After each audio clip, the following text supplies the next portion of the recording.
सा इशू तो था, सेकेंड स्मूथ था। तो मेरे में से सभी लोग ले लीजिए, सभी लोग बच्चों लोग आप लोग स्लॉट बुक करके वैक्सीन का आप लोग ले लीजिएगा ना। ये बड़ा इंपॉर्टेंट है, क्योंकि अभी आपको एग्जाम देना है, शायद एग्जाम के टाइम में इशू हो जाए, बाहर में निकलने के टाइम में इशू हो जाएगा। तो बेटर है आप सभी लोग वैक्सीन ले लीजिए और घर पे ही रहिए। अभी बाहर निकलने की जरूरत नहीं है, ठंड भी बहुत ज्यादा है। घर पे बेटा खूब पढ़ाई कीजिए, खूब पढ़ाई करना है घर पे बैठकर। और हम लोग बच्चे लोग कर रहे थे बायोलॉजिकल क्लासिफिकेशन, लेकिन आपके टेस्ट में ना इस बार जेनेटिक्स ही आएगा। देखिए ध्यान सुनिएगा।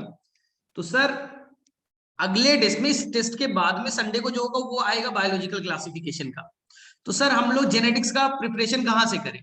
आज आपको बच्चा मैं जो भी शॉर्ट ट्रिक्स के वीडियोस है, जेनेटिक्स के बच्चा जो भी शॉर्ट ट्रिक्स के वीडियोस हैं, रिवीजन वीडियोस हैं, मैं आपको शेयर कर दूंगा।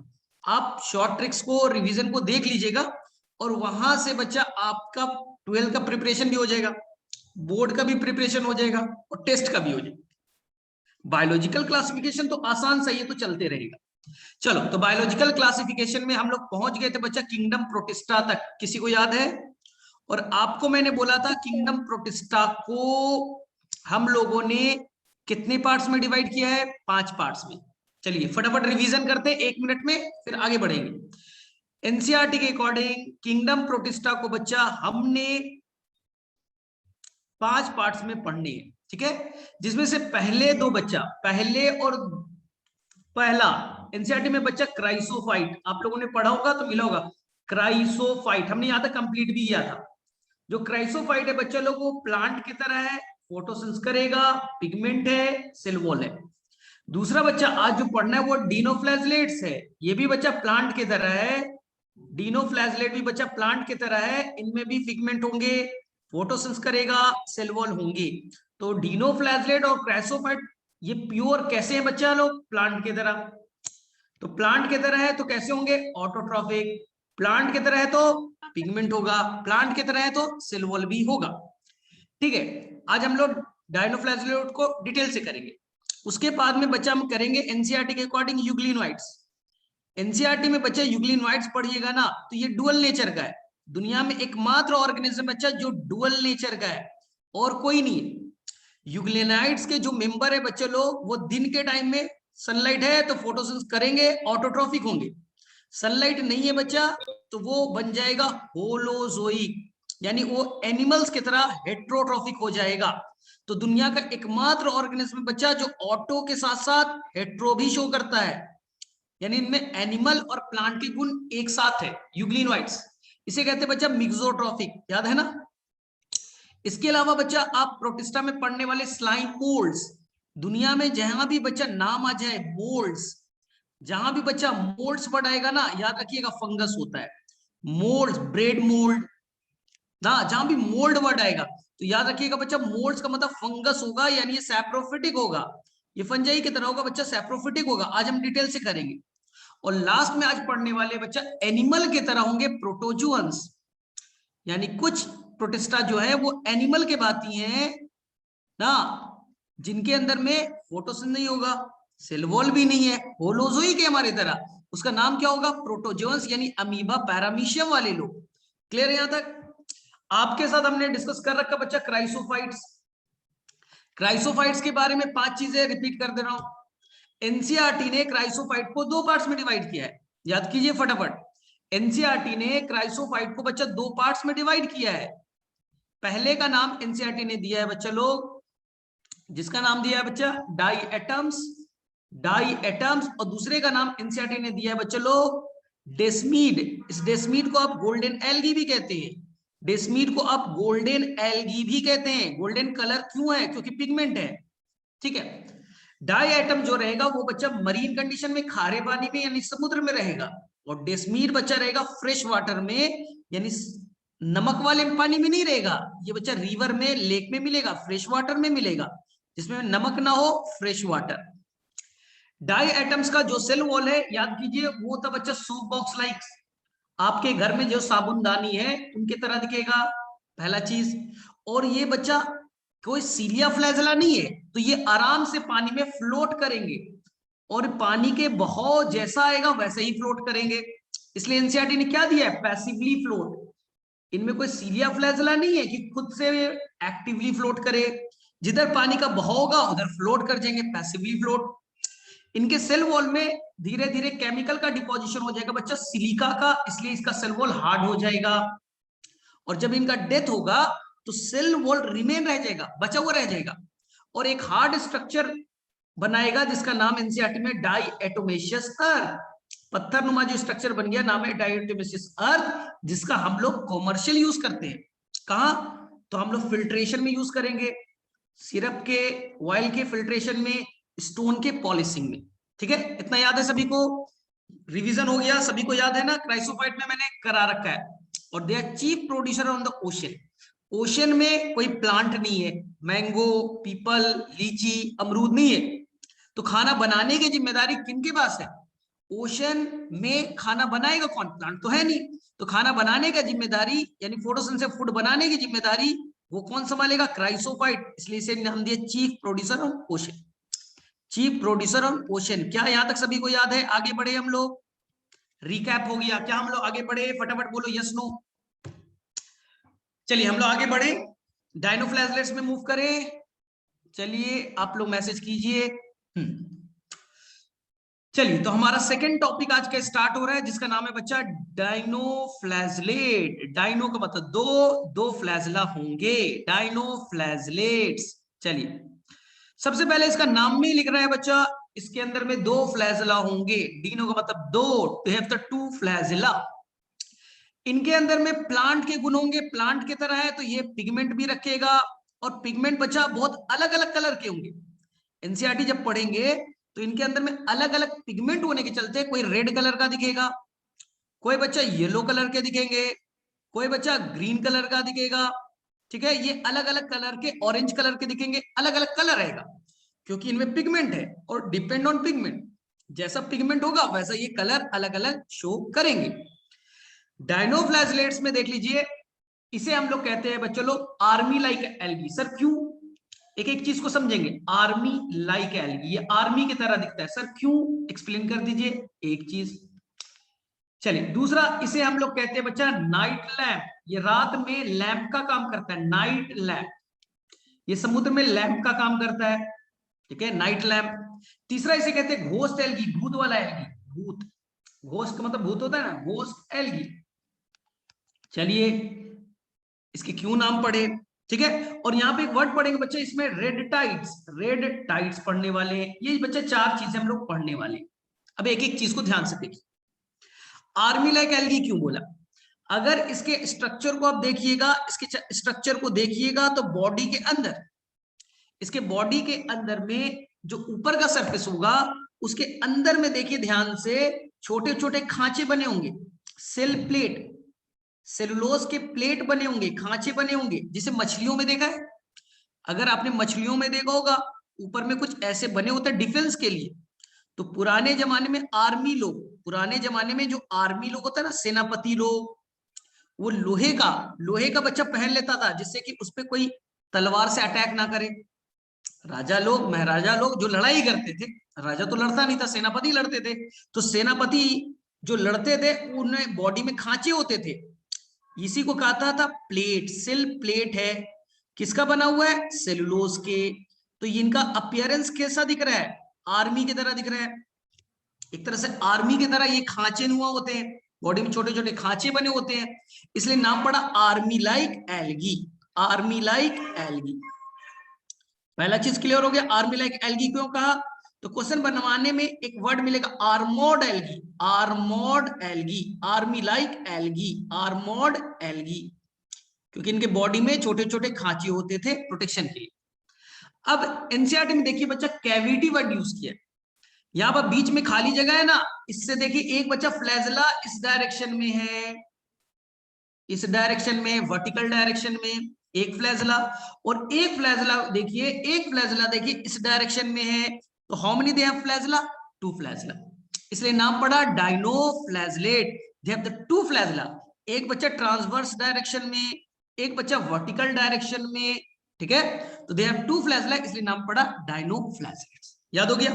चलिए अब तीसरा चीज, डायनोफ्लैजलेट का एक मेंबर था बच्चा जिसका नाम था, मैं डिस्कस कर दे रहा हूं, डायनोफ्लैजलेट का एक मेंबर था जिसका नाम था बच्चा नॉक्टिलुका। क्वेश्चन बनाने के दौरान मिलेगा नॉक्टिलुका, ठीक है। और ये बच्चा रात में ना लाइट इमिट करता था, नाइट के टाइम में, रात के टाइम में ये इमिट करता था लाइट, ये लाइट इमिट करते थे, लाइट इमिट करते थे। और जो ऑर्गेनिज्म बच्चा रात में लाइट इमिट करता है उसे बायोलुमिनेसेंस कहते हैं। क्या आपने एनिमल किंगडम में टीनोफोरा पढ़ा, वहां पर एक वर्ड यूज किया गया था बच्चा बायोलुमिनेसेंस, याद आ रहा है, बायोलुमिनेसेंस ऐसे कुछ वर्ड यूज किए गए हैं। आपने जुगनू देखा है, वो भी रात में ब्लिंक करता है, जलता है। तो नॉक्टिलुका के अंदर में कुछ केमिकल थे, इस केमिकल का नाम है बच्चा ल्यूसीफेरिन, इसका नाम है बच्चा ल्यूसीफेरिन। और इसी के चलते, इसी के ऑक्सीडेशन से, यानी इसी में बदलाव आता था, इस केमिकल के चलते रात में वो लाइट इमिट करते थे। तो ऐसे ऑर्गेनिज्म जो रात में लाइट इमिट करते हैं बायोलुमिनेसेंस कहते हैं। तो पुराने जमाने में ये क्या होते थे, समुद्र है, ओशन है, ओशन में ढेर सारे बच्चे, मिलियंस क्वांटिटी में नॉक्टिलुका है, और रात में एक साथ लाइट इमिट करते थे, इसलिए ये रात में लैंप का काम करते थे। इसलिए मैंने इसे क्या कहा था, नाइट लैंप। रात में समुद्र में लैंप का काम कर रहे हैं, लाइट लैंप, नाइट लैंप। तो पुराने जमाने में जो लोग बच्चा छोटे छोटे जहाज से जाते थे ना, नाव से, तो वो रात जैसे ही होता था तो उन्हें लगता था रात में भूत दिख रहा है। कैसे, समुद्र में एक साथ लाखों नॉक्टिलुका, लाखों लाइट इमिट कर रहे हैं, तो पूरा समुद्र कैसा हो जाता था, लाइट देता था। लग रहा था अंदर से कोई देवी है, कोई चुड़ैल है, कोई भूत है, नीचे से लाइट इमिट कर रही है, ये डर जाते थे, तो रात में कभी सफर करते ही नहीं थे। जैसे ही रात हुआ तो ये भूत दिखने लगता था, और जैसे ही दिन हुआ ये भूत गायब हो जाता था। बाद में पता चला ये भूत नहीं है, ये तो एक सेल के यूनिसेलुलर ऑर्गेनिज्म है जो समुद्र के सरफेस पे तैर रहे हैं, और ये रात में लाइट इमिट करते हैं, लाखों ऐसे लाइट इमिट करते थे ना, तो ये एक घोस्ट की तरह, भूत की तरह दिखने लगते थे, इसलिए नाम दिया गया घोस्ट एल्गी। याद हो जाएगा आप लोगों को। हालांकि घोस्ट एल्गी एनसीईआरटी में नहीं दिया है, लेकिन इंटरेस्टिंग था, बता दिया। चलिए नेक्स्ट चीज जो एनसीईआरटी का है, इसका एक मेंबर है जिसे याद रखिएगा बच्चे, एनसीईआरटी में मेंशन है गोनियोलेक्स, गोनियोलेक्स। बोले सर गोनियोलेक्स कैसा है, तो ये रेड कलर का दिखता है, और जब बच्चा टाइड्स बनते हैं, आपको मालूम है ना, ये मून है, ये ओशन है, ओशन से अट्रैक्शन होता है, तो समुद्र की लहरें बड़ी बनती है, हाई टाइड्स, फिर बच्चा लो टाइड्स। तो ये होते क्या है, जब ये टाइड्स बनता है ना, ठीक है, जो टाइड्स बनते हैं, तो समुद्र के अंदर में जो आपका कौन है, गोनियोलैक्स, ये एनसीईआरटी में मेंशन है, इनमें रैपिड मल्टीप्लिकेशन होता है, और रैपिड बहुत लगातार डिवाइड करते हैं, एसेक्सुअल रिप्रोडक्शन। तो पूरा का जो टाइड्स है ना, यानी ओशन है, समुद्र का जो पानी है, वो पूरा रेड कलर का दिखने लगता है। तो जब बड़ी बड़ी लहरें बनती है, यहां देखिए, यहां पर तुम हो, यू तुम हो, और इधर से बच्चा बड़ी बड़ी लहरें बनते हुए दिखेंगी, बड़ी बड़ी लहरें दिख रही है समुद्र का, तो लगेगा ना ढेर सारे उसमें कौन है, गोनियोलैक्स। कैसे दिखते हैं, लाल रंग के। तो आपको दिखेगा ना, यहाँ पर लगता खून वाला पानी है, रेड, रेड खून से भरा हुआ पानी है। तो जब टाइड चलते हैं तो पूरा रेड कलर के दिखते हैं, तुम्हें लगेगा खून से भरा है, खून नहीं है, एक्चुअली में गोनियोलैक्स लार्ज स्केल में अपना मल्टीप्लीकेशन कर रहा है, और लाल रंग के दिखते हैं, तो इसी को क्या एनसीईआरटी ने नाम दे दिया बच्चा, रेड टाइड्स। तो नीट में क्वेश्चन बनेगा रेड टाइड्स कौन बनाएगा, आंसर गोनियोलैक्स आ गया। और ये लार्ज स्केल में रिप्रोड्यूस होते हैं, तो ये बच्चा टॉक्सिन रिलीज करते हैं, तुम्हें नाम नहीं याद रखना है, आपको टॉक्सिन का नाम याद नहीं रखना है। इस टॉक्सिन को कौन खाएगा, स्मॉल फिश, छोटी मछलियां खाएंगी, और उस छोटी मछलियों को कौन खाएगा, लार्ज मछलियां खाएंगी, बड़ी मछलियां खाएंगी, और इस टॉक्सिन के चलते उनका लार्ज स्केल में डेथ हो जाता है ना, इस टॉक्सिन के चलते उनका लार्ज स्केल में डेथ हो जाएगा ना। और उस मछलियों को अगर हम खा ले तो हमारे अंदर डेथ तो नहीं होगा बच्चा, लेकिन हमारे अंदर में पैरालिसिस अटैक आ सकता है, हमारे अंदर में क्या अटैक आ जाएगा, पैरालिसिस अटैक आ जाएगा। तो याद रखिएगा, जो गोनियोलैक्स है लार्ज स्केल में रिप्रोड्यूस किया, कलर बनाया रेड कलर का, तो जब टाइड चलेगा तो पूरे लाल रंग के दिखेंगे, पूरा समुद्र का पानी लाल रंग का दिखेगा। दूसरा, ये टॉक्सिन रिलीज करेंगे, नाम है सैक्सी टॉक्सिन, आपको याद नहीं रखना है, आपको टॉक्सिन का नाम याद नहीं रखना है, एनसीईआरटी में मेंशन नहीं है सैक्सी टॉक्सिन, इसे छोटी मछलियां खाएंगी, बड़ी मछलियां खाएंगी, तो उनका लार्ज स्केल में डेथ होने लगेगा। ये बच्चा एनसीईआरटी में दे रखा है, फटाफट पढ़ लीजिए। चलिए मैं समझा देता हूं। सबसे पहले डायनोफ्लैजलेट्स क्यों बोला? दे have the two flagella, plant के तरह फोटोसिंथेसिस करते हैं, और ये बच्चा मरीन, केवल खारे पानी में मिलेगी। ये बच्चा केवल खारे पानी में मिलेंगे, समुद्र के पानी में मिलेगी, मरीन वाटर। ठीक है। They appears yellow, green, brown, बहुत कलर के हैं, जैसा कि पिगमेंट होगा। The cell wall has stiff cellulose plate, इसलिए आर्मी लाइक एल्गी बताया था, आर्मी की तरह खांचे खांचे बने होंगे। ठीक है। Most of they have two flagella, one longitudinal और वन इज अ ट्रांसवर्स। एक लॉन्गिट्यूडनल है, एक बच्चा ट्रांसवर्स है, एंड अदर ट्रांसफर फरो। ठीक है। वेरी ऑफन रेड डिनोफ्लैजलेट, जो डिनोफ्लैजलेट है गोनियोलैक्स, वो लगातार रैपिड मल्टीप्लिकेशन, तेजी से डिवाइड करता है और पूरे समुद्र का पानी को लाल रंग का कर देता है। तो जब वो टाइड्स बनाते हैं तो लाल रंग के दिखते हैं। अब दे रिलीज टॉक्सिन, और टॉक्सिन्स जिसे खाएगा मछलियां तो उनका लार्ज स्केल में डेथ हो जाएगा। हम खाएंगे तो हमें डेथ तो नहीं होगा, हमें पैरालिसिस का अटैक आ जाएगा। क्या यहां तक क्लियर है? फटाफट बोलो, डिनोफ्लैजलेट किसी किसी क्लियर हो गया? फटाफट यस नो बोलो, हम यूग्लिनोइड्स में मूव कर रहे हैं। फटाफट मैसेज बॉक्स में जाओ। अब हम यूग्लिनोइड्स में मूव कर रहे हैं।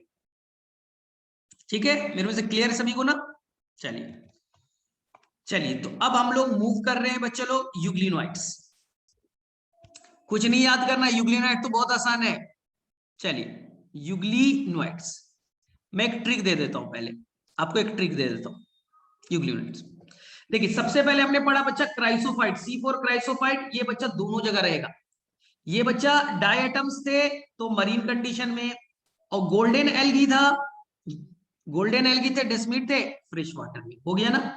तो क्राइसोफाइट दोनों जगह पे। फिर आया डायनोफ्लैजलेट्स, वो बच्चा मेनली कहा मरीन कंडीशन में। अब आया बच्चा यूग्लिनोइड्स, यूग्लिनोइड्स मेनली बच्चा फ्रेश वाटर में, वो भी स्टैग्नेंट। स्टैग्नेंट बच्चा मतलब कि ठहरा हुआ पानी, बहता हुआ पानी नहीं है, जो पानी ठहरा हुआ है ना, जैसे तालाब का पानी, वो पानी क्या मूव करता है? नहीं। रिवर का पानी मूव करता है, लेकिन तालाब का पानी ठहरा हुआ है, लेक का पानी ठहरा हुआ है। तो यूग्लिनोइड को दो चीज चाहिए, एक तो चाहिए कहां रहेगा? फ्रेश वाटर में, यानी आप देख सकते हो फ्रेश वाटर में, और दूसरा चाहिए स्टैग्नेंट वाटर, पानी में रुका हुआ। सेकेंड चीज, यूग्लिनोइड्स के अंदर में फीचर कैसे हैं? दोनों। अगर बच्चा सनलाइट है, अगर बच्चा सनलाइट है, खाना खुद से बनाएंगे, ऑटोट्रॉफिक है, उनके अंदर बच्चा पिगमेंट है, पिगमेंट है। और ये बड़ा इंटरेस्टिंग चीज है, ये सबसे इंपॉर्टेंट चीज मैं बोल रहा हूं, इनके जो पिगमेंट होते हैं ना, वो हायर प्लांट से मैच करते हैं। हायर प्लांट कहने का मतलब जिम्नोस्पर्म और एंजियोस्पर्म, हायर प्लांट यानी जिम्नो और एंजियो के पिगमेंट से मैच करते हैं। सर कौन से होते हैं पिगमेंट? देखिए बताता हूं। इनके अंदर होगा बच्चा क्लोरोफिल ए, हायर प्लांट में क्लोरोफिल ए है, इनके अंदर भी होगा। क्लोरोफिल बी हायर प्लांट में है, इनमें भी होगा। फिर बच्चा होगा beta carotene, beta carotene higher plant में है, इनमें भी होगा कैरोटीन। और फिर बच्चा होते हैं ज़ैंथोफिल, फिर होते बच्चा ज़ैंथोफिल, ज़ैंथोफिल। तो ज़ैंथोफिल भी इनके अंदर में पाए जाएंगे। सेम जैसे हायर प्लांट में पिगमेंट होते हैं, वैसे ही पिगमेंट यूग्लिनोइड्स में भी पाए जाते हैं, जस्ट लाइक हायर प्लांट। चलिए सेकेंड चीज, तो ये कैसा गुण रखते हैं? प्लांट की तरह, ऑटोट्रॉफिक है, पिगमेंट है, फोटोसिंथेसिस करते हैं। चलिए अब आ जाओ बच्चा, सनलाइट नहीं है, माइनस कर दिया, सनलाइट नहीं है, तो ये क्या करेंगे? ध्यान से सुनना, एनसीईआरटी में लिखा बच्चा प्रीडेशन, शिकार करेंगे। प्रीडेशन का मतलब पहले आप कैच कीजिए, पकड़िए, छोटे इंसेक्ट्स को पकड़िए, मारिए और फिर खा जाइए। पहले बच्चा कैच कीजिए, पकड़िए, फिर किल कीजिए, मारिए और बच्चा ईट करिए, खा जाइए। प्रीडेशन का यही डिफिनीशन है। शेर पहले क्या करता है बच्चा? डियर को पकड़ता है ना, गर्दन मोड़ उड़ता है, फिर तो खाता है ना। तो कैच, किल एंड ईट। और ये कैसा करता है? होलोजोइक। तो कैसा गुण हो गया? एनिमल के तरह, एनिमल के तरह। तो इनके गुण एनिमल और प्लांट दोनों से मैच कर रहे हैं। तो ये दुनिया का एकमात्र ऑर्गेनिज्म है जो डुअल नेचर का है। और मोड ऑफ न्यूट्रिशन कैसा हो गया? मिक्सोट्रॉफिक। क्लियर है ना सभी को? मोड ऑफ न्यूट्रिशन कैसा हो गया? मिक्सोट्रॉफिक। और इनके अंदर बच्चा कोई सेल वॉल नहीं होगा, इनके अंदर याद रखिएगा, इनके अंदर सेल वॉल नहीं है। तो मैं फिगर बना के आपको दिखा रहा हूं। चलिए यूग्लिनोइड्स का फिगर बना के दिखा दे रहा हूं। स्पिंडल से नीचे में पतले, ऊपर में पतले, बीच में चौड़े, स्पिंडल से, ध्यान से सुनिएगा। और यहां पर कुछ इस तरह का स्ट्रक्चर होगा जिसे हम लोग रिजर्वायर के नाम से कहते हैं। ये बच्चा रिजर्वायर स्ट्रक्चर है, ध्यान से सुनिए। अब यूग्लिनोइड्स में कोई सेल वॉल नहीं है, सेल वॉल की जगह पे कुछ प्रोटीन के फ्लेक्सिबल स्ट्रक्चर है जिसका नाम है बच्चा पेलिकल। याद रखिएगा, इनमें सेल वॉल नहीं है, सेल वॉल के जगह, सेल वॉल तो है ही नहीं, यहां पर एक प्रोटीन की कवरिंग है जो कि फ्लेक्सिबिलिटी देगी, जिसका नाम है बच्चा pellicle. P for pellicle, P for protein, P for protein, protein का कवरिंग है, फ्लेक्सिबिलिटी देने की। हो गया। चलिए सेकेंड, इनके अंदर में फ्लैजला कितने होंगे, इससे क्वेश्चन बनेगा। तो दे हैव टू फ्लैजला, ध्यान सुनिए, दे हैव द टू फ्लैजला। एक फ्लैजला बच्चा छोटा है और दूसरा फ्लैजला काफी बड़े है। तो दे हैव टू फ्लैजला, एक फ्लैजला स्मॉल है, रूडिमेंट्री है, काम नहीं करेगा, छोटे हैं, रूडिमेंट्री है, काम नहीं करेगा। एक फ्लैजला लार्ज है, जो लार्ज फ्लैजला है वो फंक्शनल है। तो आपको दो फ्लैजला नहीं, एक ही फ्लैजला रियल में दिखेगा। एक तो छोटे हैं, लार्ज वाला कैसा होगा? फंक्शनल होगा। याद हो गए? चलिए अब नेक्स्ट, जो साइटोप्लाज्म है उनके अंदर में क्या होगा बच्चों लोग? दो चीजें। पहला चीज क्लोरोप्लास्ट होगा, पिगमेंट भी होंगे। पिगमेंट कैसे हैं? क्लोरोप्लास्ट में पिगमेंट कैसे है? Just like higher plant. और जो भी ऑर्गेनिज के अंदर सेल वॉल नहीं है, अगर सेल वॉल नहीं है तो अपने आप को पानी में बैलेंस कैसे करेगा? इसके लिए इसके अंदर में होता है कॉन्ट्रैक्टाइल वैक्यूल। याद रखिएगा, जिस ऑर्गेनिज के अंदर में सेल वॉल नहीं है उनके अंदर में वाटर को बैलेंस करने के लिए एक स्ट्रक्चर होता है जिसका नाम है कॉन्ट्रैक्टाइल, कॉन्ट्रैक्टाइल वैक्यूल, जो वाटर को बैलेंस करेगा। इसी को कहते हैं बच्चा ऑस्मो रेगुलेशन, इसे कहते हैं ऑस्मो रेगुलेशन। पानी कितना अंदर आएगा बाहर जाएगा, ऑस्मो रेगुलेशन। क्लियर है सभी को? नेक्स्ट, इनके अंदर में पता कैसे चलेगा पानी की लाइट किधर है? जिधर लाइट है उधर ही मूव करेंगे। तो इनको पता करने के लिए बच्चा एक स्ट्रक्चर होता है आई स्पॉट, जो सेंस करेगा। आई स्पॉट लाइट को सेंस करेगा कि किधर लाइट है, हम उधर मूव कर जाएंगे। आई स्पॉट। क्लियर यहां तक? कोई गड़बड़ तो नहीं करोगे? चलिए एनसीईआरटी से मैच कर ली। चलिए पहला line, euglenoids majority fresh water में, पहला चीज ट्रिक बता रखा है। फाउंड इन स्टैग्नेट वाटर, पानी रुका हुआ, ठहरा हुआ पानी। Instead of cell wall, cell wall तो नहीं है, सेलुलोज के सेल वॉल तो नहीं है। They have protein rich layer, protein की कवरिंग है, फ्लेक्सिबल है ना, जिसका नाम पेलिकल है।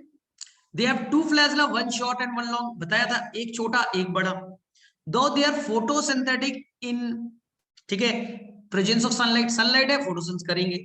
When deprived of sunlight, sunlight खत्म हो गया, they behave like heterotroph, animal की तरह, ठीक है। और बाय प्रीडेटिंग, प्रीडेटिंग मतलब शिकार करना, मारेंगे, पकड़ेंगे, मारेंगे, फिर खाएंगे। अदर स्मॉलर ऑर्गेनिज्म, इंटरेस्टिंगली इनके अंदर जो पिगमेंट है वो किससे मैच करेगा? Identical to higher plant. Chlorophyll A होंगे, क्लोरोफिल बी होंगे, बीटा कैरोटीन होगा और ज़ैंथोफिल होंगे, जैसे हायर प्लांट में होते हैं।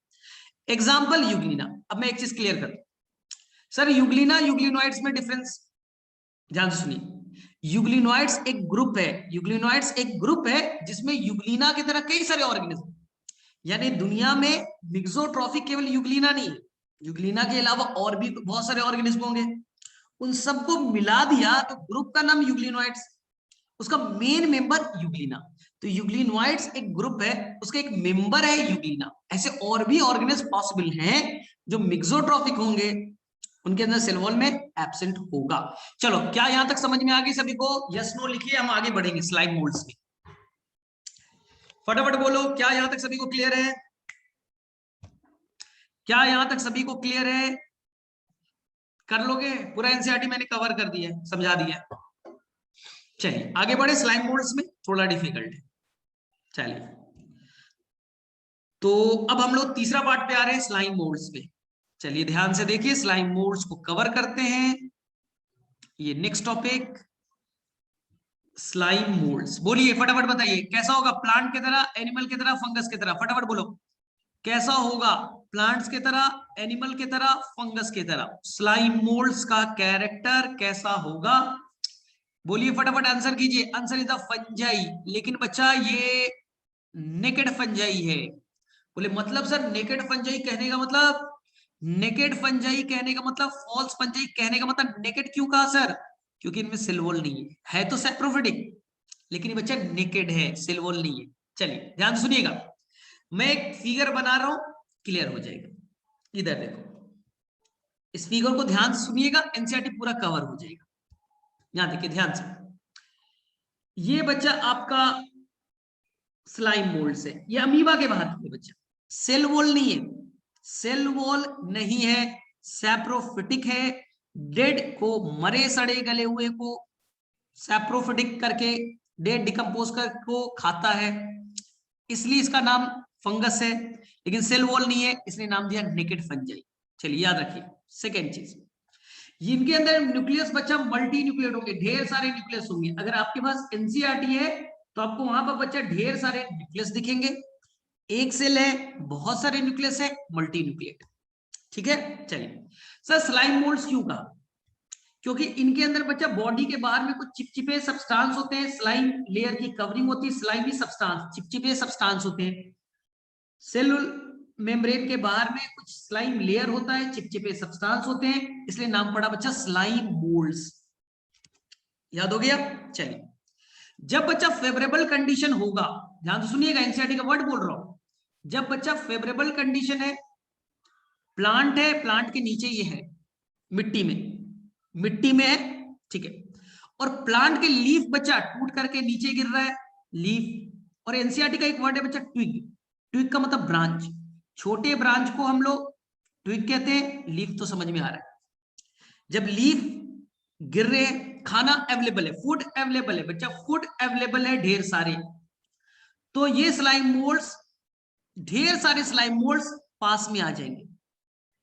ये बच्चा ढेर सारे स्लाइम मोल्ड्स मल्टीप्लाई करके पास में आ जाएंगे और एग्रीगेशन बनाएंगे। ये बच्चा एग्रीगेशन बनाएंगे।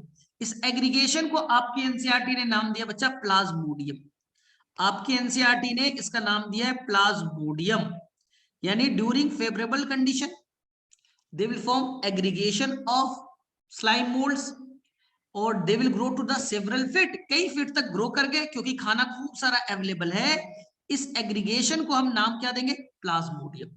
अभी बच्चा सेल वॉल, सेल वॉल बच्चा एब्सेंट है, कंडीशन फेवरेबल है, खाना खूब सारे अवेलेबल है। लेकिन अब मान लीजिए कुछ दिनों के बाद में यहां फूड की कमी हो गई बच्चा, फूड सारे खत्म हो गए, फूड खत्म हो गए, पानी भी नहीं है, और कंडीशन बच्चा हो गया अनफेवरेबल, कंडीशन हो गया बच्चा अनफेवरेबल, तो क्या होगा? ध्यान से सुनिएगा, जब कंडीशन अनफेवरेबल हो जाएगा तो ये स्लाइम मोल्ड्स कैसे ग्रो करेंगे? ध्यान से सुनिएगा, तो ये जब बच्चा कंडीशन अनफेवरेबल हो गया तो ये स्लाइम मोल्ड्स क्या करेगा? एक स्लाइम मोल्ड्स वो अपने अंदर में एक आउटग्रोथ बनाएगा, एक बच्चा आउटग्रोथ बनाएगा, स्लाइम मोल्ड्स के ऊपर में एक आउटग्रोथ बन गया, और इस आउटग्रोथ में बनेंगे बच्चा, इसका नाम है फ्रूटिंग बॉडीज। ध्यान से सुनना, क्या नाम दिया था? Fruiting bodies. स्लाइम मोल्ड्स के ऊपर में आउटग्रोथ बना, उसका नाम क्या दिया? Fruiting bodies. और इनके अंदर ढेर सारे न्यूक्लियस थे, ये न्यूक्लियस यहां आ गए, देखिए बच्चे ये न्यूक्लियस है, रेड वाला न्यूक्लियस है, ये न्यूक्लियस है, न्यूक्लियस है, न्यूक्लियस, ठीक है, न्यूक्लियस ऊपर आ गए। अब साइटोप्लाज्म के साथ जुड़ गए और ये बच्चा एक स्पोर बन गया। हमने न्यूक्लियस तो था, साइटोप्लाज्म से जुड़ करके एक नया सेल बन गया, सेल का नाम स्पोर है, ये बच्चे स्पोर बन गए, ये बच्चा सेल मेम्ब्रेन बना और ये बच्चा स्पोर बन गए। लेकिन कंडीशन अनफेवरेबल है और इस कंडीशन में उन्हें कई सेवरल ईयर तक ग्रो करना है, कई सालों तक। जब खाने की कमी है, पानी की कमी है, कंडीशन खराब है, अपने आप को सरवाइव करना है, तो हर स्पोर पे एक थिक सेल वॉल बन जाएंगे सेलुलोज के, हर स्पोर में थिक सेल वॉल बन जाएगा बच्चा स्पोर का। तो नीट में क्वेश्चन आएगा क्या स्लाइम मोल्ड्स में सेल वॉल है? आप बोलिएगा फेवरेबल कंडीशन में तो नहीं था, लेकिन अनफेवरेबल कंडीशन में जब स्पोर बने तो उनके अंदर हार्ड लेयर बन गए, सेलुलोज के थिक सेल वॉल बन गए। अब देखिए यहां से क्या होगा, फ्रूटिंग बॉडीज फटेंगे। ये देखिए फ्रूटिंग बॉडीज है, ये फट गए और ये स्पोर अब डिस्पर्स हो जाएगा। ध्यान से देखना, ये बच्चा थिक सेल वॉल है सेलुलोज की, बना दिया। अंदर में बच्चा लोग मैंने बनाया था व्हाइट कलर के प्लाज्मा मेम्ब्रेन, और अंदर में बच्चा था न्यूक्लियस, ये थे बच्चा स्पोर। अब जैसे वापस से फेवरेबल कंडीशन लौटेगा तो वापस से ये अपने सेल वॉल को हटा देंगे और वापस से बच्चा नए स्लाइम मोल्ड्स में कवर हो जाएंगे, नए न्यू स्लाइम मोल्ड्स में कन्वर्ट हो जाएंगे। इसी तरह से इनके लाइफ साइकिल कंप्लीट होता है। क्या आपको समझ में आया? यही चीज एनसीईआरटी में थ्योरी के फॉर्म में। क्या फिर से बताने की जरूरत है? 1 मिनट में रिकैप कर देता हूं, रिकैप कर रहा हूं। ये देखिए स्लाइम मोल्ड्स है, स्लाइम मोल्ड्स क्यों नाम पड़ा? स्लाइम कवरिंग है, बाहर में चिपचिपे सब्सटेंस है ये व्हाइट वाले, इसलिए नाम पड़ा स्लाइम मोल्ड्स। अंदर में बच्चा बहुत सारे न्यूक्लियस है तो नाम देंगे मल्टी न्यूक्लिएट। एक ही सेल है, न्यूक्लियस बहुत सारे हैं तो नाम दिया मल्टी न्यूक्लिएट। जब खाना अवेलेबल है, ठीक है, फूड अवेलेबल है, कैसे? लीफ ढेर सारे नीचे गिर रहे हैं, ट्विग्स यानी छोटे छोटे ब्रांच टूट करके नीचे गिर रहे हैं, फेवरेबल कंडीशन है तो स्लाइम मोल्ड ढेर सारे एक जगह जमा हो जाएंगे। तो ये एग्रीगेशन, एनसीईआरटी का वर्ड है बच्चे लोग, एग्रीगेशन ऑफ स्लाइम मोल्ड्स, ढेर सारे स्लाइम मोल्ड्स एक जगह जमा हो गए, इसी को कहेंगे बच्चा प्लाज्मोडियम। अब प्लाज्मोडियम सेवरल फीट तक ग्रो कर जाएगा, कोई सेल वॉल नहीं है, फेवरेबल कंडीशन चल रहा है, अच्छी बात। जैसे ही फूड की कमी हो गई, वाटर की कमी हो गई और कंडीशन अनफेवरेबल हो गया, तो ये कैसे बचेंगे? तो इन्होंने अपने आउट ग्रोथ में क्या बना लिया? इन्होंने बनाया फ्रूटिंग बॉडीज। क्यों फ्रूटिंग बॉडीज कहते हैं? आपने बच्चा पपाया देखा है, पपाया के अंदर में ढेर सारे सीड, पपाया अगर फटेगा तो कितने सारे सीड बाहर निकलेंगे, उसी तरह से फंगस के अंदर में फ्रूटिंग बॉडीज बन गया, अंदर में ढेर सारे स्पोर्स हैं। जब ये फटेगा, फ्रूटिंग बॉडीज फटेंगे तो ये स्पोर बाहर में एयर कंडीशन से, हवा के बहाव से ये उड़ जाएंगे। तो ये फ्रूटिंग बॉडीज है, ये फ्रूट नहीं है, फंगस में नाम दिया जाता है फ्रूटिंग बॉडीज, अंदर में स्पोर बनते, कोई सीड भी नहीं बनता, फ्रूट नहीं बनते। अब इनके अंदर में न्यूक्लियस तो थे ही, उसके ऊपर में एक प्लाज्मा मेम्ब्रेन आ गया और हार्ड सेल वॉल बन गए, किसके? सेलुलोज के। तो सेल वॉल आ गए और ये बन गया बच्चा स्पोर, ढेर सारे हजारों स्पोर बन गए। फ्रूटिंग बॉडीज फटेगा और ये स्पोर बाहर निकलेंगे, और अभी कंडीशन अगर खराब है तो अपने आप को बचा के तो रख सकता है, थिक सेल वॉल है, बचा हुआ रहेगा। जैसे ही फेवरेबल कंडीशन आएगा वापस से ये न्यू स्लाइम मोल्ड्स में कन्वर्ट हो जाएंगे। क्या बच्चा लोग आपको स्लाइम मोल्ड समझ में आ गया? अब पढ़ो फटाफट। स्लाइम मोल्ड्स आर सैप्रोफिटिक, यानी फंगस की तरह मरे सड़े गले हुए को खाना पसंद करते हैं।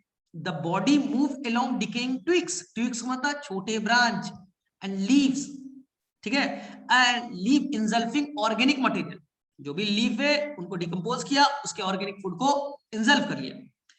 अंडर सुटेबल कंडीशन, जब फेवरेबल कंडीशन है, दे फॉर्म एन एग्रीगेशन, ढेर सारे जुड़ जाएंगे, कॉल प्लाज्मोडियम, उस स्ट्रक्चर को प्लाज्मोडियम कहेंगे, विच में grow and spread over several feet, कई फीट तक ग्रो कर गए। लेकिन जब अनफेवरेबल कंडीशन आया, द प्लाज्मोडियम, तो प्लाज्मोडियम के अंदर स्लाइम मोड्स थे, वो डिफरेंशिएट हो गए, ऊपर में आउटग्रोथ बना और बना ली फ्रूटिंग बॉडीज, जैसे पपाया में बनता है उसी की तरह बन गया। Bearing spores at their tip, fruiting bodies के टिप पे क्या बना? स्पोर्स बन गए। The spore possess true wall, cellulose के ट्रू वॉल्स होंगे, they are extremely resistant, condition खराब है, पानी नहीं है, टेम्परेचर अच्छा नहीं है, हार्ड सेल वॉल है, ये अपने आप को सरवाइव कर लेंगे कई सालों तक, इवन अंडर एडवर्स कंडीशन, अगर कंडीशन खराब है कोई टेंशन नहीं। The spores are dispersed by air current, फटेगा और एयर के बहाव से ये दूसरी जगह रिलीज हो जाएंगे। अब बताओ किसे किसे स्लाइम मोल्ड समझ में आएगी? पहले डिफिकल्ट लगता होगा शायद, पहले आपको शायद थोड़ा डिफिकल्ट लगता होगा, अब क्लियर है। चलिए फटाफट बोलिए, फटाफट बोलिए, किसे किसे समझ में आ गया? क्लियर है? इंजल्फ का मतलब इनटेक करना, तो इनमें कुछ एनिमल्स के भी गुण हैं। ये बच्चा सेप्रोफिटिक है तो जरूर, है तो जरूर, लेकिन एब्जॉर्ब करके नहीं, निगल करके खा रहे हमारे तरह, तो थोड़े एनिमल के भी गुण है। इसलिए इसे मैं फॉल्स फंजाई कहता हूं, झूठा फंजाई कहता हूं। सेप्रोफिटिक है लेकिन ये बच्चा एनिमल के गुण भी रखता है। ठीक है, तो आप ये स्लाइड को बच्चा आज वापस से देख लीजिएगा, मैंने स्लाइड बहुत अच्छे से बना दिया है। पूरा थ्योरी को मैंने एक फिगर के फॉर्म में कन्वर्ट कर दिया, तो ये कर लीजिएगा। चलिए अब नेक्स्ट टॉपिक आते हैं आप लोग। नेक्स्ट टॉपिक है प्रोटोजोअन्स। आसानी, प्रोटो का मतलब प्रिमिटिव और जोन्स का मतलब एनिमल, पुराने एनिमल्स, प्रोटोजोअन्स। ठीक है, प्रोटोजोन्स का मतलब, प्रोटो का मतलब हो गया प्रिमिटिव, पुराने, जोन्स का मतलब हो गया एनिमल्स, पुराने एनिमल्स, प्रोटोजोअन्स। ध्यान से सुनिएगा, कैसे है भाई? सभी के सभी यूनिसेलुलर है, जाहिर सी बात है, प्रोटिस्टा किंगडम में सभी एक सेल के हैं, और ये सारे के सारे एनिमल के तरह हैं, यानी इनके अंदर सेल वॉल नहीं होगा, इनके अंदर में मोड ऑफ न्यूट्रिशन होलोजोइक होंगे, सभी के सभी हेट्रोट्रॉफिक हैं, कोई पिगमेंट फोटोसिंथेसिस नहीं होगा, एनिमल के तरह है, हमारे तरह है। बस फर्क क्या है, हम मल्टी सेलुलर है, ये यूनिसेलुलर है। प्रोटोजोअन्स हमारे तरह है, हमारे एंसिस्टर है, तो हमारे वाले हैं, लेकिन बस ये एक सेल के। तो हमारे तरह कैसा करेंगे, पहले खाएंगे फिर पचाएंगे, holozoic. Second, cell wall absent होगा, सेल वॉल एब्सेंट होंगे, कोई फोटोसिंथेसिस नहीं करेंगे। अब एनसीईआरटी ने प्रोटोजोअन्स को कितने पार्ट्स में डिवाइड किए, तो ध्यान से देखिए, बहुत आसान है। प्रोटोजोअन्स कई तरह के, एनसीईआरटी ने लोकोमोशन, लोकोमोशन करने के लिए क्या यूज करेंगे, लोकोमोशन करने के लिए क्या ऑर्गेनल यूज करेंगे, लोकोमोशन तो करेंगे, किसके हेल्प से करेंगे, इस बेसिस पे उन्होंने 4 पार्ट में डिवाइड किया। अगर वो झूठे पैर से, स्यूडोपोडिया से चलते, झूठा पैर स्यूडोपोडिया से चलते, स्यूडो का मतलब फॉल्स, पोडिया का मतलब पैर, फॉल्स फिट से चलते, झूठे पैर से चलते हैं, तो इस ग्रुप को हम लोग कहेंगे बच्चों लोग अमीबॉइड। एग्जाम्पल अमीबा, इसके अंदर कौन आएगा, अमीबा आएंगे, इस ग्रुप का नाम अमीबॉइड। आपको मालूम है ना, अमीबा ऐसा ही होता है, झूठा पैर वाला। हाँ, दूसरा, अगर वो चलने के लिए फ्लैजला यूज करते हैं, अगर वो चलने के लिए फ्लैजला यूज करते हैं, तो नाम देंगे बच्चा फ्लैजलेटेड, फ्लैजलेटेड। फ्लैजला जब भी होता है बच्चा नंबर में कम होते हैं, नंबर में बच्चा कम होते हैं, साइज बड़े होते हैं, फ्लैजला नंबर में कम होते हैं, साइज बच्चा बड़े होते हैं। ठीक है, अब देखिए सर, फ्लैजलेटेड का एग्जांपल, एनसीईआरटी ने एक एग्जांपल दिया बच्चा, ट्रीपैनोसोमा। आपको एनसीईआरटी के एग्जांपल याद करने पड़ेंगे। ट्रीपैनोसोमा, सर ये करता क्या है, अफ्रीका में एक बीमारी करता है, अफ्रीकन स्लीपिंग सिकनेस। अफ्रीका में एक बीमारी करता है, अफ्रीकन स्लीपिंग सिकनेस, ये अफ्रीका में केवल होगा, इंडिया में नहीं है। अफ्रीकन स्लीपिंग सिकनेस, उसमें सोने की बीमारी हो जाती है, ये ब्रेन पे अटैक करते हैं, जो ब्रेन काम नहीं करता तो लोग लेथार्जी हो जाते हैं, दिन भर सोते रहते हैं। ठीक है भाई, तीसरा बच्चा, तीसरा एनसीईआरटी ने बोला जो सीलिया से चलेगा उस ग्रुप का नाम सीलिएटेड, जो सीलिया से चलेगा उसका नाम बच्चा सीलिएटेड। एग्जाम्पल पैरामीशियम, ये देखिए चप्पल के बाद ही दिखता है बच्चा, जैसा आपका स्लीपर है ना, चप्पल है ना, वैसा दिखता है, और उसमें होते हैं ढेर सारे 1000 ऑफ सीलिया। तो सीलिया फ्लैजला में डिफरेंस समझ में आया, सीलिया का नंबर 1000 में होगा, फ्लैजला के नंबर कम होंगे, 2 3 4 होंगे। सीलिया का साइज बच्चा छोटा होगा, सीलिया बच्चा छोटे साइज के होंगे। ठीक है, एग्जाम्पल बोलिए पैरामीशियम, एग्जाम्पल पैरामीशियम। आगे बात समझ में, चलिए, और ऐसा इस प्रोटोजोन्स बच्चा जो नहीं चलेगा, नॉन मोटाइल नहीं चलेगा, उसमें ऑर्गन नहीं है, उसके अंदर चलने के लिए कोई भी ऑर्गन नहीं है, नॉन मोटाइल है, तो एनसीईआरटी से कहेगा बच्चा स्पोरोजोन्स, स्पोरोजोन्स, समझिए अच्छे से। अब एक वर्ड पढ़ते हैं बच्चा, स्पोर, स्पोर पढ़ते हैं ना, स्पोर बच्चा प्लांट बनाता है, माइक्रोस्पोर, मेगा स्पोर, ये पढ़ते हो ना, प्लांट स्पोर बनाते हैं, फंगस स्पोर बनाता है, अभी देखिए स्लाइम मोल्ड्स ने भी स्पोर बनाया था, तो स्पोर बनाने का गुण किसके किसके पास है? फंजाई और बच्चा प्लांट्स।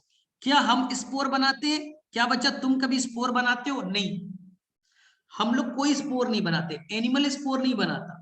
लेकिन बच्चा ये एनिमल ऐसा है, जोन्स का मतलब एनिमल जो स्पोर बनाना पसंद करता है, स्पोर लाइक स्ट्रक्चर बनाता है। अब पढ़िएगा एक स्ट्रक्चर बच्चा, जैसे मलेरिया होता है, एक ऑर्गेनिज्म का नाम प्लाज्मोडियम।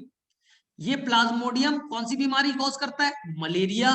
और ये बच्चा अपने लाइफ में स्पोर भी बनाता है, ये बच्चे स्पोर भी बनाता है। इसके डिटेलिंग आपको जूलॉजी वाले सर कराएंगे, प्लाज्मोडियम का लाइफ साइकिल, मलेरिया का लाइफ साइकिल आप पूरे डिटेल से क्लास 12th में पढ़िएगा। क्लास 12th में आपको जूलॉजी वाले सर बहुत डिटेल से पढ़ाने वाले हैं मलेरिया का लाइफ साइकिल, जो कौन करेगा? प्लाज्मोडियम। सर एक कंफ्यूजन है, अभी सर प्लाज्मोडियम आपने स्लाइम मोल्ड्स में भी बताया और प्लाज्मोडियम मलेरिया में भी बताया, तो सर दोनों में कोई रिलेशन है? नहीं, वो प्लाज्मोडियम अलग है, ये प्लाज्मोडियम अलग है। एग्जाम में आया तो कैसे पता चलेगा? सर उसका भी स्पेलिंग तो सेम था ना प्लाज्मोडियम, उसका भी तो स्पेलिंग सेम था ना सर प्लाज्मोडियम, और इसका भी स्पेलिंग तो सेम है सर। तो हमें एग्जाम में पता कैसे चलेगा कि मलेरिया वाला प्लाज्मोडियम बोल रहा है या बच्चा स्लाइम मोल्ड्स वाला प्लाज्मोडियम बोल रहा है? तो इसे ध्यान से समझना है। अगर वो मलेरिया वाला प्लाज्मोडियम की बात करेंगे तो पूरा नाम दे रखा होगा बच्चा, प्लाज्मोडियम वाइवेक्स ना, पूरा नाम दिया रहेगा, प्लाज्मोडियम जीनस है, पूरा नाम दिया होगा। और बच्चा इसे लिखने में हम लोग इटैलिक्स वर्जन यूज करेंगे। बाइनोमियल नोमेनक्लेचर कैसे लिखा जाता है?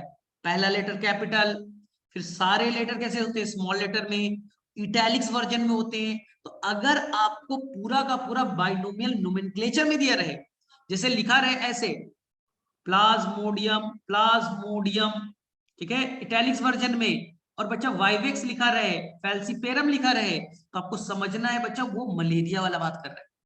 और केवल प्लाज्मोडियम लिखा रहे तो आप मान के चलिएगा बच्चा वो स्लाइम मोल्ड्स की बातें कर रहे हैं, क्योंकि एक ही पेज में 2 बार एनसीईआरटी ने प्लाज्मोडियम यूज किया है, तो बच्चा कंफ्यूज हो जाता है।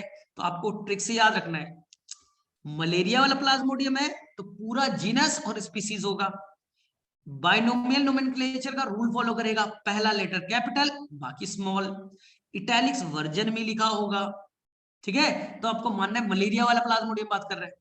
और अगर केवल प्लाज्मोडियम लिख दिया, जैसे भी कोई इटैलिक्स वर्जन नहीं, कोई स्पीसीज नहीं, कोई बाइनोमियल नोमेनक्लेचर नहीं, तो मानिएगा स्लाइम मोल्ड्स का है। क्या यहां तक चीजें क्लियर है? फटाफट बोलो यस नो, फटाफट बोलिए आप लोग। देख लीजिए ना, यहाँ भी तो आपको प्लाज्मोडियम मिलने वाला है। देखिए क्या आपको यहाँ प्लाज्मोडियम दिखा? स्पोरोजोन्स भी दिख गए प्लाज्मोडियम, और प्लाज्मोडियम यहाँ भी पढ़ा था तुमने, तुमने यहाँ भी प्लाज्मोडियम पढ़ा था स्लाइम मोड्स में भी, तो कंफ्यूजन तो क्रिएट हो जाता है। चलिए तो मैं फटाफट रिवाइज करा दूं। प्रोटोजोन्स हमारे पूर्वज, एक सेल वाले प्रिमिटिव एनिमल, देखो लिखा है रिलेटिव ऑफ एनिमल, हमारे रिलेटिव ही थे, बस एक सेल वाले। 4 पार्ट में डिवाइड करेंगे, एमीबॉइड, दूसरा बच्चा फ्लैजेलेटेड जो फ्लैजेला से चलेगा, तीसरा सिलिएटेड जो सिलिया से चलेगा, और चौथा स्पोरोजोअल जो स्पोर लाइक स्ट्रक्चर बनाएगा। तो बताओ किसे किसे क्लियर हो गया? फटाफट क्लियर है यहां तक सभी को? ठीक है, मैं पानी पी लेता हूं थोड़ा सा, तब तक मैं आपसे कुछ क्वेश्चन पूछ लेता हूं। चलो बताओ, chief producer on the ocean कौन है? Chief producer on the ocean कौन है? तब तक मैं 5 क्वेश्चन पूछ लेता हूं। Chief producer on the ocean, चलो एक का आवाज आ गया, अनुसेन डाई एटम्स। चलो सभी लोग आंसर करो, ठीक है। कौन सा ऑर्गेनिज्म है जो कि रेड टाइड्स कॉज करता है? कौन सा ऑर्गेनिज्म है जो रेड टाइड्स कॉज करता है? ठीक है, ट्रिक दे दूं, वो डायनोफ्लैगेलेट्स का मेंबर। बोलो कौन ऐसा ऑर्गेनिज्म है जो रेड टाइड्स कॉज करता है? गोनियोलैक्स, गोनियोलैक्स। चलिए ये बताओ, कौन ऐसा ऑर्गेनिज्म है जिसमें मोड ऑफ न्यूट्रिशन मिक्सोट्रॉफिक है? दुनिया में एक ही ग्रुप है ऑर्गेनिज्म का जिसमें ऑटो और हेट्रो एक ही ऑर्गेनिज्म में होता है, और कोई नहीं। यूग्लिनोइड्स, यूग्लिनोइड्स, यूग्लिना गलत है बच्चा, ग्रुप का नाम यूग्लिनोइड्स, ऑर्गेनिज्म का नाम यूग्लिना। ठीक है, चलिए ये बताइए, जो स्लाइम मोल्ड्स होता है during favourable condition, slime moulds during favourable condition, वो एग्रीगेशन ऑफ स्लाइम मोल्ड्स बनता है, उसका नाम बताइए। जब फेवरेबल कंडीशन है, खाना अवेलेबल है, तो ये सेवरल फीट तक ग्रो कर जाते हैं और एग्रीगेशन बनाते हैं, नाम है प्लाज्मोडियम। क्या प्लाज्मोडियम क्या स्लाइम मोल्ड्स में सेल वॉल होते हैं, बताइए यस या नो। डिफिकल्ट क्वेश्चन है कि कोई बच्चा बोल रहा है नो, कोई बच्चा बोल रहा है यस। क्या आंसर होना चाहिए, कोई बच्चा बोल रहा है यस। हाँ तो बेटा यही याद रखिएगा, अनफेवरेबल कंडीशन में यस, फेवरेबल कंडीशन में नो, फेवरेबल कंडीशन में नो, अनफेवरेबल कंडीशन में यस। आगे, इसलिए मैंने इसे कहा नेकेड फंजाई, फॉल्स फंजाई, है तो फंगस की तरह लेकिन सेल वॉल नहीं रखता है। ठीक है, अच्छा इसके अंदर में जब स्पोर बनेंगे तो किस चीज का बनेगा, काइटिन का, म्यूरिन का या सेल्यूलोज का? Chitin, murein, cellulose, answer is the thick cell walled cellulose की। चलिए तो एक ट्रिक दे दूं, ट्रिक दे दूं, अगर प्रोटिस्टा सेल वॉल बनाएगा, अगर प्रोटिस्टा सेल वॉल बनाएगा तो वो सेल्यूलोज का, खत्म। अगर प्रोटिस्टा किंगडम सेल वॉल बनाएगा तो 100% फिक्स्ड है, सेल्यूलोज का ही होगा। चलिए अब आगे मूव कर जाते हैं, चलिए देखिए ध्यान से। तो एनसीईआरटी ने प्रोटोजोन्स को 4 पार्ट्स में पढ़ने के लिए बोला है, हम लोग फटाफट एक एक लाइन में पढ़ के छोड़ देते हैं। प्रोटोजोन्स, पहला झूठा पैर से चलेगा तो इसको ग्रुप का नाम एमीबॉइड। एग्जाम्पल 2 आप पढ़ के जाइएगा, एक का नाम अमीबा, एक का नाम बच्चा अमीबा जो आप बचपन से पढ़ते आते हो, और एक का नाम बच्चा एंड अमीबा। एंड अमीबा ये आप जूलॉजी में पढ़िएगा, जिससे कि हमें होता है एमोबिक डिजेंट्री। ठीक है, जिससे हमें एक बीमारी होता है एमोबिक डिजेंट्री, एंड अमीबा। चलिए अमीबा जब बच्चा फ्रेश वाटर में है तो कोई प्रॉब्लम नहीं, लेकिन ये मरीन कंडीशन में, खारे पानी में, तो अपने ऊपर में सिलिशियस यानी सिलिका का कवरिंग बना लेगा, अपने आप को बचाने के लिए एक हार्ड कवरिंग बना लेगा सिलिका का। ठीक है, ये चीज याद रखिएगा। जब वो फ्रेश वाटर में तब तो कोई प्रॉब्लम नहीं, जब वो बच्चा मरीन कंडीशन में, खारे पानी में है, तो अपने बाहर में सिलिका का कवरिंग बना लेगा बचाव करने के लिए, इतना याद रखिएगा। इंट अमीबा एक बीमारी कॉज करेगा, अमोइबिक डिजेंट्री। अमोइबिक डिजेंट्री जो जूलॉजी में आप पढ़िएगा क्लास 12 में, ये आपको यहां नहीं पढ़ना है, आपको जूलॉजी में पढ़ना होगी। चलिए सेकेंड, जो बच्चा फ्लैजला से चलेगा फ्लैजलेटेड कहेंगे। एग्जाम्पल आप बताइए, मैंने अभी बताया था आपको, फ्लैजलेटेड का एग्जाम्पल आपको मैंने बताया था बच्चा, कौन सा था, ट्रिपैनोसोमा। बीमारी कौन सा करेगा बोलो, ट्रिपैनोसोमा। बीमारी कौन सा करेगा, अफ्रीकन स्लीपिंग सिकनेस। लेकिन बेटा जाएगा कैसे, मुझे कोरोना है, तुम्हारे अंदर कैसे जाएगा, तो मैं छींक मारूंगा, हवा में जाएगा कोरोना, तुम्हारे अंदर एंटर कर गया। कोई वेक्टर की जरूरत नहीं है बच्चा, कोई वेक्टर की जरूरत नहीं है। लेकिन मुझे मलेरिया है, तुम मेरे पास आए, नहीं फैलेगा। मलेरिया मुझे है, मेरे अंदर प्लाज्मोडियम है, मच्छर मुझे बाइट करेगा, मुझे मॉस्किटो बाइट करेगा, मेरे ब्लड को सक करेगा, और उसके अंदर प्लाज्मोडियम आ गया, फिर तुम्हें जब बाइट करेगा, तुम्हें काटेगा, तो तुम्हारे अंदर पहुंचा देगा, तो वो हो गया बेटा वेक्टर के थ्रू। तो ये ट्रिपैनोसोमा बीमारी तो करेगा अफ्रीकन स्लीपिंग सिकनेस, लेकिन ये एक इंसान से दूसरे इंसान में जाएगा कैसे, तो एक वेक्टर है जिसका नाम है बच्चा सीसी फ्लाई, ये जूलॉजी में पढ़िएगा, CC fly, TSC TSC, CC fly क्या है बच्चा, वेक्टर है। चलिए हो जाएगा, इतना इनफ है। चलिए नेक्स्ट चीज, अब तीसरा चीज आ जाइए बच्चा, सिलिएटेड। कौन है, पैरामीशियम। ध्यान सुनना, जो बच्चा पैरामीशियम होगा, स्लीपर के तरह चप्पल के बाद ही दिख रहा है, और उनके अंदर बच्चा लोग एक हमारे गले के तरह, हमारे इंटेस्टाइन के तरह एक स्ट्रक्चर होगा बच्चा, जिसका नाम दिया गलेट। एनसीईआरटी में बच्चा एक वर्ड यूज किया गया गलेट। गलेट मान लीजिए बच्चा हमारे इंटेस्टाइन के भांति है, जहां खाना आएगा, जहां खाना पचेगा, गलेट। ठीक है। अब देखिए इस पैरामीशियम में ढेर सारे क्या है बच्चे लोग, सीलिया हैं, हजारों सीलिया हैं, और एनसीईआरटी में बोला है कोऑर्डिनेट मैनर में काम करेंगे और फ्लैजला नॉन कोऑर्डिनेट मैनर में। समझिए, ऐसा समझिए बच्चा कि अगर फ्लैजला एक बच्चा अपराइट चलता है ऊपर की तरफ तो दूसरा फ्लैजला इंडिपेंडेंट है। एक अगर अप की तरफ जा रहा है तो दूसरी की मर्जी, मैं अप जाऊं, डाउन जाऊं, लेफ्ट जाऊं, राइट जाऊं, मेरी मर्जी। ये नॉन कोऑर्डिनेट मूवमेंट। फ्लैजला में एक फ्लैजला अप गया तो दूसरा की अपनी मर्जी। लेकिन सीलिया में ऐसा नहीं है। सीलिया में अगर एक सीलिया अप जाएगा तो सारे सीलिया अप जाएंगे, एक सीलिया लेफ्ट गया तो सारे सीलिया लेफ्ट जाएंगे, एक राइट गया तो सारे राइट भी जाएंगे। जैसे बच्चा शाहरुख खान डांस कर रहा है, शाहरुख खान ने जैसे स्टेप राइट वाला रखा, सारे को डांसर राइट रखते हैं।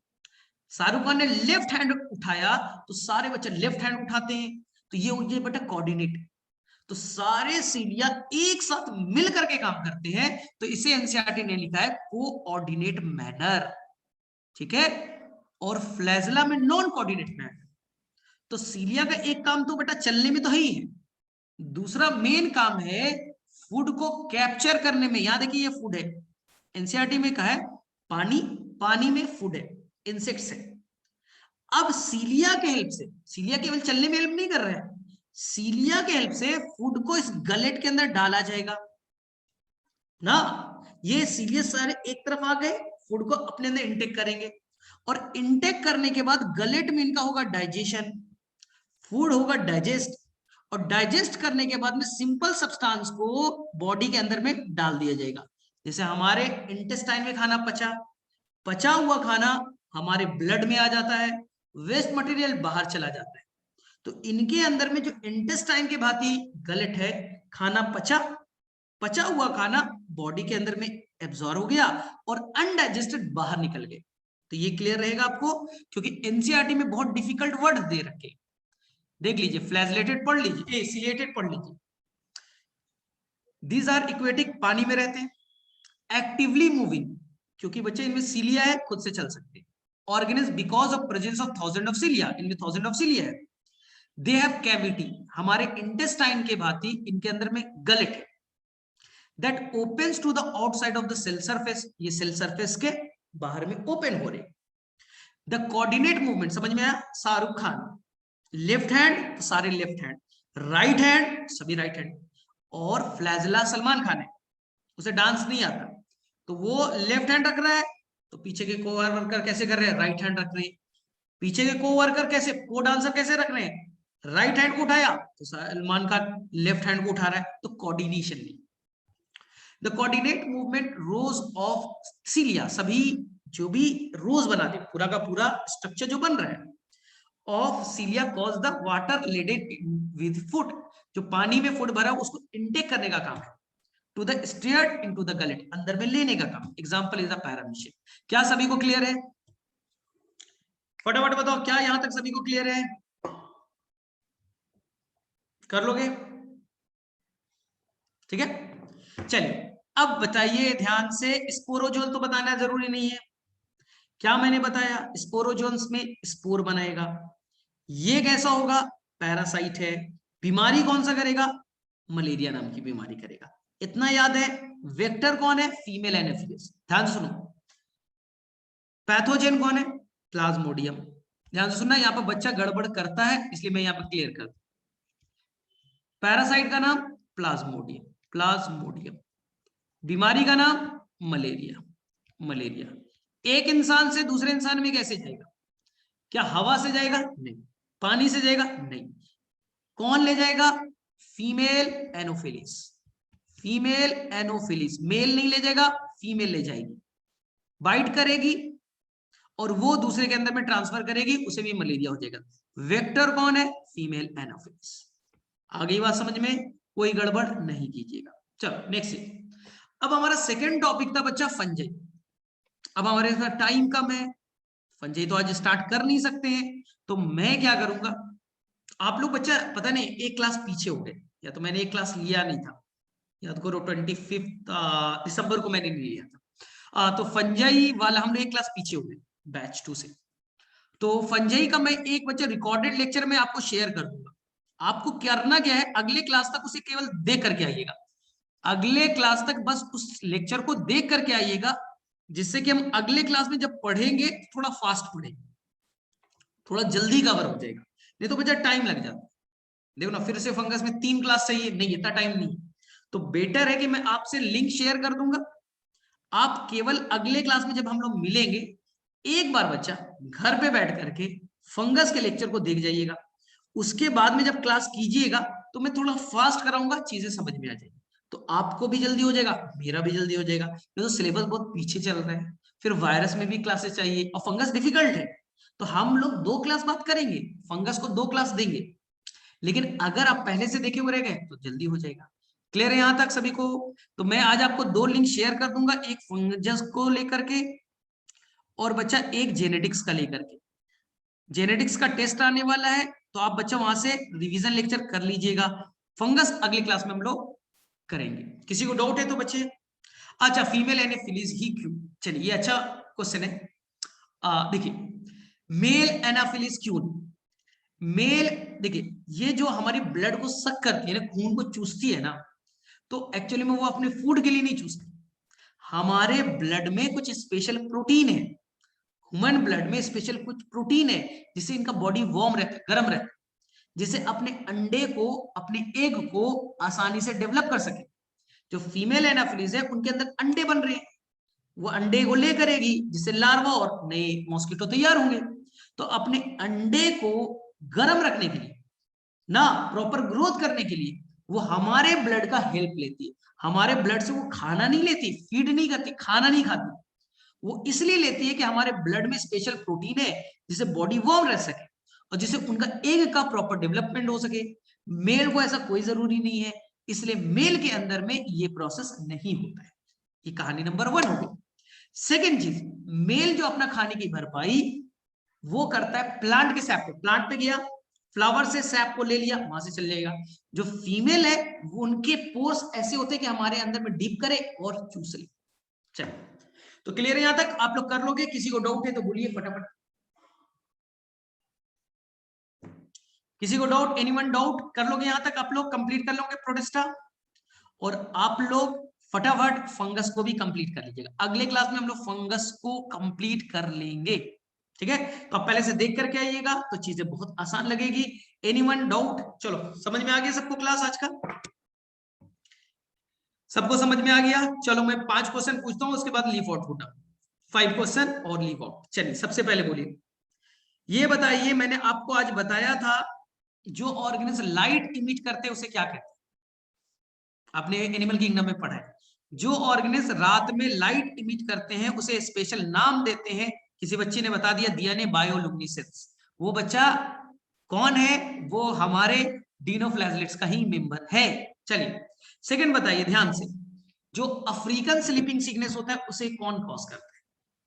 अफ्रीकन स्लीपिंग सिकनेस नाम की बीमारी कौन कॉज करता है? ट्रिपैनोसोमा। उसका वेक्टर कौन है? वेक्टर यानी कि जो ट्रांसफर करेगा। कोरोना हवा से चला जाता है, वेक्टरलेस। बोलिए CC fly, TSC CC fly. चलो, ये बताओ, प्लाज्मोडियम से होगा मलेरिया, उसका वेक्टर का नाम बताइए। प्लाज्मोडियम से होगा मलेरिया, उसके वेक्टर का नाम बताइए। नहीं, वेक्टर का नाम, अरे सिंपल है, female anopheles. Female anopheles, female anopheles हो गया। कर लोगे? चलो, ये बताओ, कोऑर्डिनेट मूवमेंट कौन करेगा? कोऑर्डिनेशन में कौन करेगा? शाहरुख खान की तरह कौन करेगा? Cilia flagellum. Coordinate movement cilia flagellum. Paramecium में एक बच्चा ट्यूब लाइक स्ट्रक्चर था जो हमारे इंटेस्टाइन की तरह काम करता है, उसका नाम बताइए, जो फूड को इंटेक करके पचाने का काम करता है। Answer is the gullet. Answer is the gullet. चलो, करेक्ट है, ठीक है। ये बताओ, अमीबॉइड में मैंने 2 एग्जांपल बताए, एक अमीबा बताया, एक और कौन सा बताया? अमीबॉइड में मैंने 2 एग्जांपल बताए थे, एक अमीबा बताया, एक दूसरा बताइए कौन सा बताया था? And amoeba. एंड अमीबा याद हो गया? आसान है, ठीक है। चलो, ये बताओ, during unfavourable condition during unfavourable condition जो प्लाज्मोडियम है वो डिफ्रेंशिएट होकर के एक स्ट्रक्चर बनाता है जिसके अंदर स्पोर बनते हैं। बताइए क्या था? During unfavourable condition Plasmodium differentiate हो गया और एक स्ट्रक्चर बनाया जिसके अंदर स्पोर्स बनेंगे, उसके टिप पे स्पोर्स बनेंगे, उसका नाम बताइए। Fruiting bodies. Answer is the fruiting bodies. याद हो गया?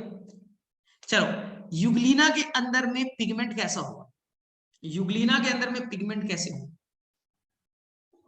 यूग्लिना के अंदर में पिगमेंट कैसा होगा? Just like lower plant, algae, higher plant. Euglena contain pigment just like higher plant. Euglena कहां रहना पसंद करता है? बहते हुए पानी में, स्टैग्नेंट वाटर में, या रनिंग वाटर? स्टैग्नेंट मतलब ठहरा हुआ पानी। चलो, मैंने आज बताया था ट्विग्स का मतलब क्या होता है। आपको मैंने एक वर्ड बताया था, ट्विग्स। याद है? Slime moulds, twigs. ट्विग का मतलब स्मॉल ब्रांच, छोटे ब्रांचेस को ट्विग्स कहते हैं। याद हो गई सारी चीज? तो आप बच्चे ऐसे ही पढ़ोगे ना, एनसीईआरटी की एक एक लाइन समझ में आ रहा है तो क्लियर हो रहा है। तो चलो, कुछ बेनिफिट हो रहा है या ऊपर से जा रहा है? हमने जो पढ़ाई कर रहे हैं यहाँ भक्ति में, तो कुछ पढ़ाई से बेनिफिट हो रहा है।